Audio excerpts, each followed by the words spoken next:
жашоо сыноодон куралган. Тагдырдын сыноосу жаш же кары деп бөлбөстөн бирдей башка түшөрү чындык. Бүгүнкү каарманымдагы балалыктын таттуу күндөрүн тагдырдын оор сыноосунун коштоосунда өткөрүүдө. Кичинекей Нуриман 4,5 жашта. Өзүңүздөр көрүп тургандай, ал баса албайт. Курсактагы кезинде дарыгерлер ата-энесине баласынын майып болуп төрөлөрүн айтышкан. Бирок Нуриман жаш үй бүлөнүн көптөн күткөн баласы болгондуктан бардыгына кайыл болуп, наристени жарык дүйнөгө алып келебиз деп чечишкен. До конца эле добиваться этөрдүм, что балам антип төрөлбөйт деп элечи. Что может эне жүрөгүндө сезипчи, балам жакшы төрөлөт. Жакшы жок мен. Баары бир келип бир Кудайдан дедим да. Кудай может бешинебизге ошентип насип этип ушинтип койсо, айла жок. Дөл ошентип эле добиваться этөрдүм, что жакшы эле төрөлөт деп. Анан бирок экинчи роддомдон төрөлгөндө мен кейсерово мени төрөтүштү да. Анан ошол жактан врачтар айтышты да, мынакей балаң, мына инвалид бала төрөлүп калат деп айтышкан да сага врачтар, туурабы? Мынакей балаң буту мындай, грыжасы бар, балаң коляскада отурат. Ошол жактан врачтар ушуну жаман кылышты. Ошо. Так биз ишенгенбиз жакшы эле төрөлөт деп. Бирок УЗИден бизге буттарын айткан эмес да, буттар ушундай болот депчи. Бизге грыжасын айткан, спина бифида деп. Спина бифида деп айтканда биз деген биринчи эле третий детскийдин заведующийине бардык. Генетиктен чыгып алыпчы, баягы консультация алалы деп. Анан Талант Өмүркулучке барсак айтты. Операция кылып койсо болот төрөлгөндөн кийин. Баягы кагазды көрүпчү. Операция кылып койсо болот. Смотря кандай грыжа. Көрөбүз. Баары келип Кудайдан, биринчи Кудайдан, анан өзүңөрдөн кылып койсок болот деди. Бирок дейм биз третий детский перевод болуп барганда роддомдон кийин Талант Өмүркулуч келип көрдү бизди. Акасы биздики бияктан операция кылганга болбойт экен да. Иши бизде Кыргызстанда андай бизде каражат жок экен. То есть возможность жок да. Врачтар бар бизде, аябай жакшы нейрохирургтар бар, бирок ошондой аппараттар жок. Аны деген биз Миталип Мамытович менен сүйлөшүп келгенбиз, нейрохирург жакшы. Ал айтты, мен операция кылып беребиз, бирок 50% эле шанс болуп калат балада, может ненормальный болуп калышы мүмкүн, мача, кал токтото албай калат, бала чисто эле постелде жатып калат. Анан если колуңардан келип каражатыңар болсо, за границага чыгып келгиле деп ошентип айтты. Ошо биз ошол бойдон эле токтоп калдык. Кыргызстанда значит кыла албайт экенбиз деп. Операция Турцияда болот экен. Турцияда кылып беришет экен.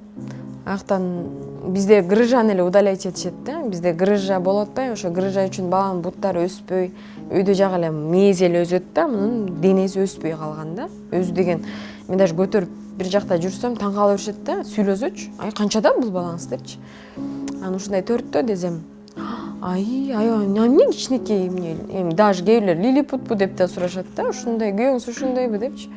Анан жок, жакшынакай эле ушундай болуп калганбыз, Кудай буйрса өзүбүздө ушинтип коем. Анан Турциядан бизде операция кылганда грыжасын эле удалять этишет. Бутун бул жактан Сабырбек Жумабеков кылып берет. Биз Сабырбек Жумабековго да барып да консультация алып турабыз. Ал киши айтканда, буттарын чынын айтсам грыжасын алдырсаңар эле анан баягы буттары оңоюраак болуп калат, бул жактан жасап берип коебуз деп ошенткен. Турцияда болгон биздин каражатыбыз жетпей атат азыр. Турцияда деген $30,000 дейт да. Мен балам менен үйдөмүн да иштебейм. Жолдошум иштейт, бирок жолдошум иштеген деген ушул тамак ашка, ичип жегенибизге, балабызга, тем более биздин балабызга массажга алып барабыз. Массажды если үйгө келип жасаса, анда көбүрөөк төлөп беребиз да. Массаж алып туруш керек да күнүнө. Массаж алып туруш керек, бутуна кан жүгүрүп туруш керек да, бутуначы. Негизи эле денесине баарын эле массаж алып туруш керек. Анан үйүбүзгө чакырабыз, үйгө чакырганда көбүрөөк алып калышат. Анан кышында 2 бала менен бара албай калам да, мен жолдошум жумушта болуп калат. Көбүнчө эле үйгө чакырып калабыз да. Больницага алып барсак, ичине арзаныраак болот.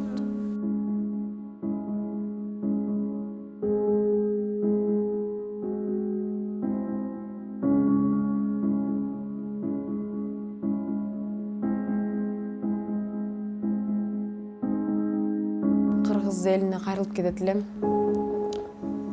Бизге жардам берүүңүздөрдү.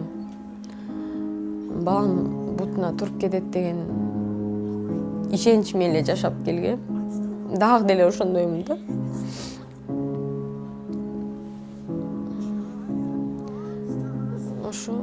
кыргыз элинен жардам сурайбыз. Биздин анда каражатыбыз жок болуп атат да, өзүбүз операция кылып Турцияга алып барып келгенге. Анан ар бир адамдан эми даже жылуу сөз айтып деле бизге ушинтип атышат. Чыккандан беричи аябай эле негизи көптү көрсө көл болот деп ушинтип айтып коюшат экен. Кыргыздарда жакшы сөз бар экен. Чынында уккан эмесмин ушуга чейин. Бизге уже жардам берип атышат элдер.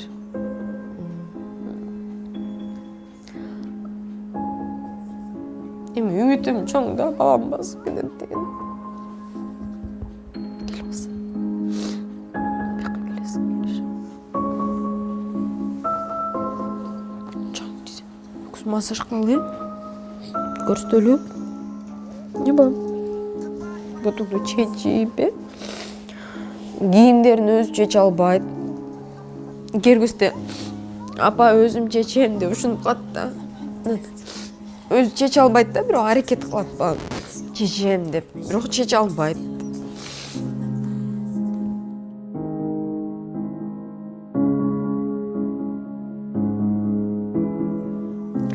Анан кергүстө ушинтип күйөөмдүн деген жумушу жок болуп калганда, акчабыз жок болуп калганда үйдөн өзү массаж жасайт ушинтип. Эми кичине болсо деле неме болуп калат го дейм, кан жүгүрүп турса депчи. Анан балам өзүнчө жөн жатып бербейт, ушинтип телефон коюп берип коебуз, кичине алаксынчы. Биздики деген бир эле операция эмес, 2 операция болуп атат да. Грыжасын, анан буттары неме да, биздики односторонний бедра, анан косолапость да. Ошон менен 3 степени коюшкан. 3-чү стадия деменчи. Ошо буттарыбызды жасайбыз ушинте балам, А массажга деген балам көнүп калды. 15 күн төрөлгөндө 15 күн болгондон баштап эле массаж алып баштаган.